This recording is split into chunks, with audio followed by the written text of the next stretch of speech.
5분에 만나는 표준약관 손해사정사 이상호입니다. 제25조 제1회 보험료 및 회사의 보장 개시 보겠습니다. 1항 회사는 계약에 청약을 승낙하고 제1회 보험료를 받은 때부터 청약 승낙과 제1회 보험료를 받은 때부터 이 약관이 정한 바에 따라 보장을 합니다. 우리 시험에서 이제 업무 절차 흐름을 알면 쉽게 쓸 수 있는 문제들이 나와서요. 실제 보험계약 체결 과정에 대해서 간단하게 알아보겠습니다. 보험 설계사 분이 계약자를 직접 대면해서 계약을 체결한다고 하고 가정해 보겠습니다. 회사를 대신한 설계사가 약관의 중요한 내용을 설명하면 계약자분이 청약서를 작성하죠.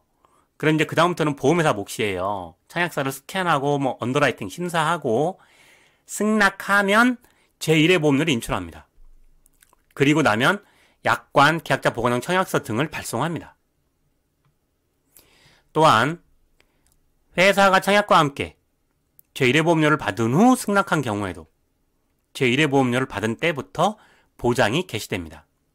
아까는 승낙하고 1회 보험료를 받았는데 지금은 청약할 때, 계약자가 청약서 작성할 때 1회 보험료 같이 내는 거죠. 통상 이런 경우가 제일 많았었죠. 자동이체 또는 신용카드로 납입하는 경우에는 자동이체 신청 또는 신용카드 매출 승인에 중요합니다. 필요한 정보를 제공한 때를 제1회 보험료를 받은 때로 하며 계약자의 책임 있는 사유로 자동이체 또는 매출 승인이 불가능한 경우에는 보험료가 납입되지 않은 것으로 봅니다. 키워드는 청약, 승낙, 1회 보험료, 그러면 보장 개시, 신용카드 등은 필요한 정보 제공입니다. 2항 회사가 청약과 함께 제1회 보험료를 받고 청약을 승낙하기 전에 아까 이제 청약서 스캔하고 언더라이팅하고 시간이 필요하잖아요. 승낙하기 전에 보험금 지급 사유, 우리 약관에서는 보험 사고라고 안 나옵니다. 보험금 지급 사유가 발생했을 때에도 보장 개시일부터 이 약관이 정하는 바에 따라 보장을 합니다. 이 실무에서는 정말 분쟁도 많았고 중요한데 우리 시험에서는 그냥 필요한 거 있잖아요. 일단 합격하셔야 되잖아요. 네. 자, 키워드 보겠습니다. 청약, 1회 보험료, 승낙 전 보장입니다. 보장 개시를 보겠습니다. 이제 우리 표준약관 보면 이렇게 가끔 따로 빼가지고 용어를 설명하는 게 있는데요. 그대로 시험에 나올 수 있으니까 한번 더 보시기 바랍니다. 회사가 보장을 개시하는 날로서 계약이 성립되고 1회 보험료를 받은 날을 말하나, 통상적으로는 계약이 성립되고 1회 보험료를 받은 날을 말하나, 아까 회사가 승낙하기 전이라도 청약과 함께 제1회 보험료를 받은 경우에는 제1회 보험료를 받은 날을 말한다. 또한 보장 개시를 계약일로 봅니다. 키워드 보겠습니다. 보장 개시는 계약 성립과 제1회 보험료 또는 승낙하기 전이라도 청약하고 제1회 보험료를 받은 날, 승낙 전 청약과 제1회 보험료입니다. 3항 회사는 제2항에도 불구하고 다음 중 한 가지에 해당되는 경우에는 보장을 하지 않습니다. 3항은 보장을 하지 않는 경우인데요. 예외 조항이잖아요. 2018년 약술 기출입니다. 이 조항에도 불구하고 보장을 하지 않는 경우를 모두 기술하죠. 7점. 보겠습니다. 1항 제14조 계약자 알릴 의무에 따라 계약자 또는 피보험자가 회사에 알린 내용이나 건강진단 내용이 이렇게 이제 알린 내용이 보험금 지급 사유에 발생 영향을 미쳤음을 회사가 증명하는 경우, 이럴 때는 보장하지 않는다는 겁니다. 2항 제16조 알릴 의무 위반의 효과를 준용, 여기선 준용이 키워드겠죠. 준용하여 회사가 보장을 하지 않을 수 있는 경우. 3. 진단계약에서 보험금 지급 사유가 발생할 때까지 진단을 받지 않은 경우. 예외사항이죠. 다만 진단계약에서 진단을 받지 않은 경우라도 상해는 급격하고 우연한 외래의 사고잖아요. 상해로 보험금 지급 사유가 발생하는 경우에는 보장을 해드립니다. 자, 키워드는 계약 전 알릴 의무, 알릴 의무 위반의 효과, 진단계약입니다. 제26조 제2회 이후 보험료 납입 보겠습니다. 계약자는 제2회 이후 보험료를 납입 기일까지 납입하여야 하며 회사는 계약자가 보험료를 납입한 경우에는 영수증을 발행하여 드립니다. 정리해 보겠습니다. 제1회 보험료, 계약 체결할 때 처음 내는 보험료 있잖아요. 이건 이제 회사의 보장 개시와 연결해 생각하시고, 제2회 이후 보험료는 납입 최고와 계약의 해지와 연결하여 생각하시면 됩니다. 다만 금융회사를 통하여 보험료를 납입한 경우에는 그 금융회사 발행 증빙 서류를 영수증으로 대신합니다. 납입 기일 보겠습니다. 계약자가 제2회 이후 보험료를 납입하기로 한 날을 말합니다. 제27조 보험료 후 자동대출 납입 보겠습니다. 1항 계약자는 제28조 보험료 납입 연체되는 경우 납입 최고와 계약의 해지, 정말 중요하죠. 제28조에 따른 보험료 납입 최고 기간이 지나기 전까지 회사가 정한 방법에 따라 보험료 자동대출 납입을 신청할 수 있으며, 납입 최고 기간이 전까지 신청할 수 있으며, 이 경우 제35조 보험계약 대출 1항에 따른 보험계약 대출 금으로 보험료가 자동으로 납입되어 계약은 유효하게 지속됩니다. 다만 계약자가 서면 이후 인터넷 또는 전화 등으로 자동대출 납입을 신청할 경우에, 이러한 경우에는 서면 말고는 회사는 자동대출 납입 신청 내역을 서면 또는 전화 등으로 계약자에게 알려드립니다. 키워드 보겠습니다. 납입 최고 기간까지 신청할 수 있고, 보험계약 대출금으로 보험료를 납입하면 계약이 유효하게 지속됩니다. 2항 제1항의 규정에 의한 대출금과 보험료 자동대출 납입일의 다음 날부터 그 다음 보험료 납입 최고 기간까지 이자를 더한 금액이 해당 보험료가 납입된 것으로 계산한 해지환급금과 계약자에게 직발 기타 모든 지급금의 합계액에서 계약자 회사에 대한 모든 채무액을 뺀 금액, 해지환급금과 지급금의 합계액에서 채무액을 뺀 금액, 이걸 이제 초과하면 보험료 자동대출 납입을 더는 할 수 없습니다. 자, 키워드로 정리해 보겠습니다.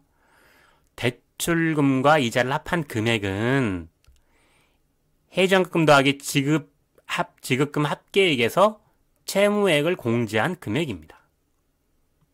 3항 제1항 및 제2항에 따른 보험료 자동대출 납입 기간은 최초 자동대출 납입일부터 중요합니다. 1년을 한도로 하며, 그 이후 기간에 대한 보험료 자동대출 납입을 위해서는 제1항에 따라 재신청, 1년 지나면 재신청을 해야 합니다. 키워드는 1년 재신청입니다.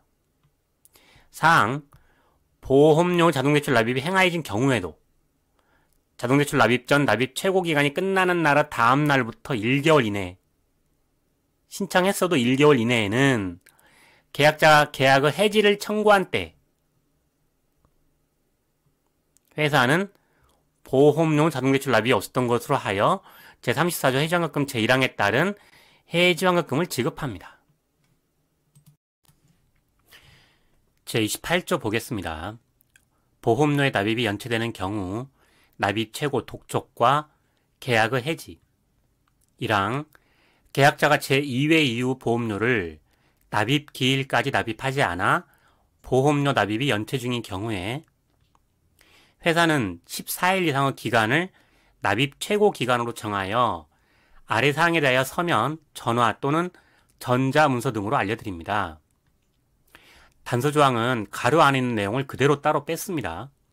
1. 보험기간이 1년 미만인 경우에는 7일, 납입 최고 기간의 마지막 날이 영업일이 아닌 때, 주말 같은 경우에 최고 기간은 그 다음 날까지로 합니다. 다만 해지 전에 발생한 보험금 지급 사유에 대하여 회사는 보상하여 드립니다. 네, 연체 중인 경우 회사가 알린 사항입니다. 1. 계약자에게 납입 최고 기간 내에 연체 보험료를 납입해야 한다는 내용. 보험 수익자와 계약자가 다른 경우 보험 수익자를 포함합니다. 2. 납입 최고 기간이 끝나는 날까지 보험료를 납입하지 않을 경우 납입 최고 기간이 끝나는 날의 다음 날에 계약이 해지된다는 내용. 이 경우에는 계약이 해지되는 때에는 즉시 해지환급금에서 보험계약 대출 원금과 이자가 차감된다는 내용을 포함합니다. 키워드는 14일 연체보험료 납입, 계약 해지, 차감입니다. 2019년 기출 보겠습니다. 1조항에서 규정한 납입 최고 기간, 그리고 보험회사가 납입 최고 시 계약자에게 알려야 할 사항을 기술하시오. 4점. 자, 키워드만 보겠습니다. 14일 연체보험료 납입, 계약 해지, 차감입니다. 2항 보겠습니다. 회사가 제1항에 따른 납입 최고 등을 전자문서로 안내하고자 할 경우에는 계약자에게 서면, 그리고 전자서명 또는 공인 전자서명으로 중요합니다. 동의를 얻어 수신 확인을 조건으로 전자문서를 송신하여야 하며, 계약자가 전자문서에 대해 수신을 확인하기 전까지는, 이메일 같은 경우 이제 클릭해서 열어보기 전까지는 그 전자문서는 송신되지 않은 것으로 봅니다. 회사는 전자문서가 수신되지 않은 것을 확인한 경우에는 제1항에서 정한 내용을 서면, 등기우편 등입니다. 서면 또는 전화로 다시 알려드립니다. 키워드는 전자문서, 수신 확인, 서면 또는 전화입니다. 3항 봅니다. 제1항에 따라 계약이 해지된 경우에는 제30조의 해지환급금, 제1항에 따른 해지환급금을 계약자에게 지급합니다. 문제 봅니다. 질병상해보험 표준약관은 보험자 의무, 이걸 이제 회사 의무, 보험회사 의무 같은 말이죠. 보험자 의무에 대해 기술하시오. 6점. 우리 약관을 보다 보면 회사는 무엇을 뭐뭐해야 한다 이런 조항이 있잖아요. 이게 이제 보험회사의 의무, 보험자의 의무인데, 우리 시험에서 약관 전체를 묻는 문제가 나와서 이 문제를 준비했고, 저는 6개로 정리했습니다. 보겠습니다. 1. 증권 교부 의무. 2. 보험금 지급 의무. 이런 것들은 증권을 교부하여야 한다, 보험금을 지급하여야 한다. 3. 보험료 반환 의무. 4. 적립금 반환 의무. 5. 해약 환급금 반환 의무. 6. 이익 배당 의무입니다. 제29조 보험료의 납입 면체로 인한 해지계약 부활, 효력 회복 보겠습니다. 1항 제28조 보험료 납입이 연체되는 경우 납입 최고와 계약의 해지에 따라 계약이 해지되었으나 해지 환급금을 받지 않은 경우, 보험계약 대출 등에 따라 해지 환급금이 차감되었으나 받지 않은 경우, 또는 해지 환급금이 없는 경우를 포함합니다. 계약자는 해지된 날부터 3년 이내, 중요합니다. 3년 이내에 회사가 정한 절차에 따라 계약의 부활을 청약할 수 있습니다. 정리해 보겠습니다. 납입 연체 및 최고로 해지되는 경우, 보험계약 대출로 해지되는 경우, 해지환급금이 없는 경우, 그리고 3년입니다. 다음은 부활 절차에 대한 설명입니다. 회사가 부활을 승낙한 때에 계약자는 부활을 청약한 날까지의 연체된 보험료에 평균 공시율 플러스 1% 범위 내에서 각 상품별로 회사가 정하는 이율로 계산한 금액을 더하여 납입하여야 합니다. 다만 금리 연동형 보험은 각 상품별 사업 방법서에서 별도로 정한 이율로 계산합니다. 결론은 부활은 연체보험료에 이자를 납입하는 것입니다. 자, 키워드는 납입 연체 해지, 보험계약 대출 해지, 해지환급금 없는 경우 3년 이내입니다. 이 항은 2015년, 2019년 약술 기출입니다. 부활의 준용 규정은 약술로 내기 좋습니다. 저는 이렇게 이해를 했는데요. 계약을 처음 체결할 때 어떤 조항들이 적용되는지 생각하면서 보시기 바랍니다. 제1항에 따라 해지계약을 부활하는 경우에는 계약 전 알릴 의무, 알릴 의무 위반 후 효과, 사기에 의한 계약, 보험계약의 성립, 제1회 보험료 및 회사의 보장 개시를 준용합니다. 키워드는 알릴 의무, 위반 효과, 사기, 계약 성립, 1회 보험료, 보장 개시입니다. 제30조 보겠습니다. 강제 집행 등으로 인한 해지계약의 특별 부활. 실무에서 보면 세무사나 금융권 등의 보험계약에 대한 압류 건수가 굉장히 많습니다. 2015년, 2019년에 보험료 연체로 인한 해지 관련 문제가 출제되었기 때문에 강제 집행으로 인한 특별 부활도 꼭 기억하시기 바랍니다. 제30조는 각 조항에서 정한 기한, 대상 등의 방점을 찍고 보시기 바랍니다. 1항, 회사는 계약자의 해지환급금 청구권에 대한 강제 집행, 담보권 실행, 국세 및 지방세 체납 처분 절차에 따라 계약이 해지된 경우 해지 당시의 보험 수익자가 계약자의 동의를 얻어 계약 해지로 회사가 채권자에게 지급한 금액을 회사에 지급하고 제22조 계약내용 변경 등 제1항의 절차에 따라 계약자 명의를 보험 수익자로 변경하여 계약의 특별 부활을 청약할 수 있음을 보험 수익자에게 통지하여야 합니다. 제30조는 이제 강제 집행으로 계약이 해지된 경우 처리 절차를 1항부터 5항까지 규정하고 있는데요. 1항은 회사가 수익자에게 통지하는 내용으로 보시면 됩니다. 2항, 회사는 제1항에 따른 계약자 명의 변경 신청 및 계약의 특별 부활 청약을 승낙합니다.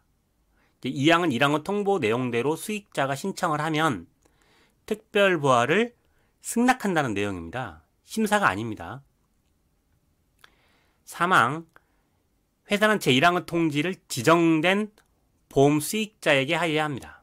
다만 회사는 법정 상속인이 보험 수익자로 지정된 경우에는 제1항의 통지를 계약자에게 할 수 있습니다.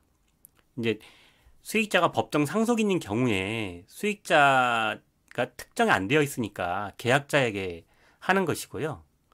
수익자가 지정된 경우에는 수익자에게 하라는 것입니다. 이제 이 3항은 1항의 통지 내용을 누구에게 할 것인지입니다. 4항, 회사는 제1항의 통지를 계약이 해지된 날부터 7일, 7일 이내에 하여야 합니다. 5항, 보험 수익자는 통지를 받은 날, 제3항에 따라 이제 계약자에게 통지된 경우에는 계약자가 통지를 받은 날, 통지를 받은 날부터 15일 이내에 제1항의 절차를 이행할 수 있습니다. 이제 5항은 통지를 받은 수익자가 이행할 기한을 정한 것입니다. 자, 키워드 정리하겠습니다. 강제 집행으로 해지가 되면 7일 이내 통지하고 추심 금액 납입하고 수익자가 15일 이행하고 장래의 강제 집행을 방지하기 위해 계약자 명의를 수익자로 변경하는 부활을 합니다. 마음을 담아 합격을 기원합니다. 감사합니다.